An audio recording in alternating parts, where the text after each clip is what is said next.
नमस्कार मंडळी, मी Sandeep Gawande M S seeds and trading company मार्फत आपण कस्तुरी भेंडीचा प्लॉट, मुशकदाण्याचा प्लॉट केशवनगर तालुका रिसोड जिल्हा वाशिममध्ये दिला होता.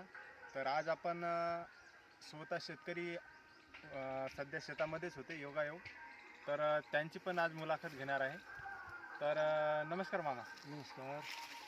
तर मामा, कधीची लागवड आहे आपली याची? आता 4-5 महिने झाले बाबा. 5 महिने म्हणजे जवळपास 15 जूनची. हो 15 जूनची. हो. हां.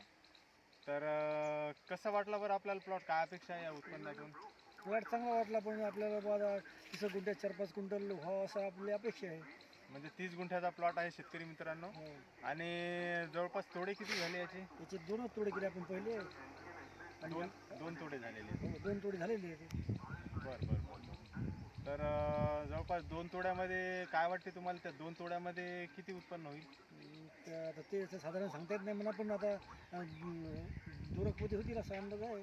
म्हणजे 1.5-2 क्विंटल होईल हो. त्या 2 तोड्यामध्ये अशी अपेक्षा आहे. हो. आणि आता हा जो प्लॉट आहे शेतकरी मित्रांनो, तर जवळपास हा म्हणजे पूर्ण छाटणीच्या तयारीत आलेला आहे. म्हणजे आता आपल्याला याच्यापासून उत्पन्न घ्यायचं नाही, बंद करायचं. हो. म्हणजे आता डायरेक्ट काय करणार आहे, आपण डायरेक्ट इथून कट करून घेणार आहे. हो. आणि इथून कट केल्यानंतर हे जे 10-10, 20-20, कुठं 5-5, कुठं 7-7 हे जे शेंगा आपल्या भेंड्या आहेत, हो. त्या आपण डायरेक्ट हार्वेस्टरनं हार्वेस्टिंग करणार आहे. हो. म्हणजे आपल्याला याच्यानंतर पण आपल्याला एक पीक घेता येईल. हो. तर मामाचं म्हणणं आहे की बाबा आपण या शेतातच आपण चिया पेरणार आहे. तर आता चिया पण नाही म्हटलं तरी 3-3.5 महिन्याचं पीक आहे. आणि आज तारीख आहे 29 नोव्हेंबर. तर जवळपास फेब्रुवारी महिन्यात यायचा चिया पण तयार होते. म्हणजे दोन्ही उत्पन्न तयार व्हावं लागले एकाच शेतामध्ये. 30 गुंठे शेत आहे, 4-5 क्विंटलची या भेंडीच्या माध्यमातून त्यांना अपेक्षा आहे. आणि आज रोजी जर भाव पाहिले आपण तर 18-20 हजाराच्या वर मार्केट आहे. तर जवळपास नाही म्हटलं तरी 4-5 क्विंटल म्हटलं तरी 80 ते 1 लाख रुपयापर्यंत यायला उत्पन्न होईल अशी अपेक्षा आहे. आणि काय दुसऱ्या काही अडचणी आल्या का तुम्हाला? याच्या व्यतिरिक्त काही खर्च लागला का? तोडायला किती काय खर्च लागला? तोडायला काय आता 5-6 पहिल्या 2 तोड्याला 5-7 बाया लागल्या. म्हणजे एकदा 7 लागले, एकदा 6 लागले. म्हणजे 7 आणि 6 13 बाया लागल्या तुम्हाला जवळपास. तर 13 बायाला काय मजुरी दिली? 200 रुपये. म्हणजे 13 दुनी 2600 रुपये आतापर्यंत फक्त तोड्याचा खर्च आला. बाकी त्याच्या व्यतिरिक्त काही दुसरं? आपण फवारले दोनदा फवारली. बरं, फवारणीसाठी तर समजा कंपनीनेच औषध दिली होती. त्याच्या व्यतिरिक्त दुसरा काही खर्च आला नाही? दुसरं काही निघलं एकदा. बरं, तुम्हाला सोयाबीनपेक्षा काय वाटते? सोयाबीनपेक्षा चांगलं आहे का पीक? नाही, सोयाबीनपेक्षा चांगलं आहे. सोयाबीनला भाव नाही, ह्याच्यापेक्षा सोयाबीनपेक्षा चांगलं आहे. बरं. येरी तुम्हाला या 30 गुंठ्यामध्ये सोयाबीन किती व्हायची दरवर्षी? फक्त 2 पोती. 2 पोती सोयाबीन व्हायची शेतकरी मित्रांनो. 4चा भाव जर पकडला तर 8,000 रुपयाचं उत्पन्न व्हायचं. तर आज त्याच 30 गुंठ्यामध्ये यायला जवळपास 4 क्विंटलची मुशकदाण्याच्या माध्यमातून अपेक्षा आहे. आणि आजचे जर भाव पाहिलं तर 80,000 रुपये उत्पन्न होते. म्हणजे 10 पट यायचं उत्पन्न या पिकाच्या माध्यमातून वाढलेलं आहे. आणि याच्यामध्ये तुम्ही सोयाबीन घेतल्यावर काय घ्यायचे मग? काय नाही, ते तूर राहायची फक्त. तर तूर किती व्हायची त्याच्यामध्ये? 2 कट्टे झाले गेल्या वर्षी. तर तूर जरी 1 पकड क्विंटल धरा. किती? 1 क्विंटल. 1 क्विंटल तूर व्हायची. हो. तर 1 क्विंटल तूर जरी म्हटलं मित्रांनो, तर 1 क्विंटलचा आज 10,000 रुपये भाव पडणार. म्हणजे 18,000 रुपये यायला टोटल उत्पन्न व्हायचं. आणि त्या 18,000 जवळपास 8-10 खर्चच होता सर. हो. म्हणजे 10,000साठी एवढं हे शेती करायची. पण आता यावर्षी यायला आता हे पीक घेऊन आता चिया पण घेऊ शकतात.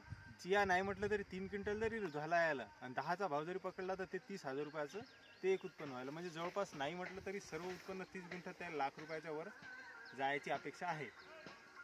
आणि जवळपास याला पाणी किती दिले आपण? 4 पाणी दिले.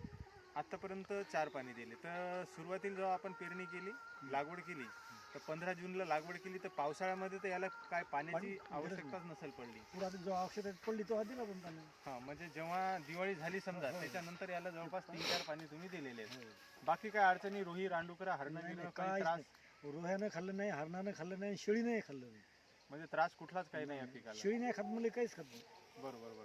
तर तुम्हाला काय वाटते, बाकीच्या शेतकऱ्यांना हे पेरायला पाहिजे का पीक? लावायला पाहिजे का? 100% पेरायच पाहिजे, कारण सोयाबीनला भावच नाही, हेच पीक पेरायला पाहिजे. बरं. याच्या व्यतिरिक्त अजून काही तुम्हाला काही अडचणी आल्या का या पिकामध्ये? काहीच नाही अडचणी, फक्त पाणी दिली, बाकी केलं काहीच नाही. 2 फवारण्या घेतल्या. हो, 2 फवारणी घेतले. बरं, काही अंग वगैरे काही खाजवते का? काही अशा अडचणी आहेत का काही? आपल्याला काही अडचण झालीच नाही. बरं. आता हे जे काही मजूर होते आपल्या शेतामध्ये भेंड्या तोडायसाठी, तर त्याची काही कंप्लेंट आली का बा अंग खाजवते असं तसं? काहीच नाही, पण त्याला ते रेनकोट घातले त्यांनी, त्याने काही कंप्लीट केली. अच्छा. तर त्याला शेतकरी मित्रांनो यांनी रेनकोट दिले होते त्यांना. आणि रेनकोट घालून यांना भेंड्या तोडायला सांगितल्या आणि माल सध्या तयार आहे. आता तो मालही पाहू शकतो आपण.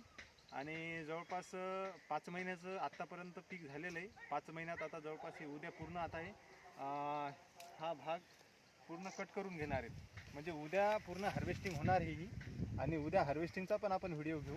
आणि हार्वेस्टिंग कंप्लीट झाल्याच्या नंतर हे डायरेक्ट उपटून याच्यामध्ये 3-4 दिवसात चिया पेरणार आहेत. तर अशा प्रकारे जवळपास या भेंडीचं पीक आहे, कस्तुरी भेंडीचं. आणि जवळपास खाली पण 20 गुंठे आहे आणि हे 10 गुंठे म्हणजे 30 गुंठ्याचा हा प्लॉट आहे. तर अधिक माहितीसाठी जर तुम्हाला काही म्हणजे माहिती जर पाहिजे असेल शेतकरी मित्रांनो, तर माझा नंबर घ्या तुम्ही 70 30 30 12 31 या नंबरवर मला संपर्क करा. तुम्हाला माहिती भेटून जाईल. धन्यवाद.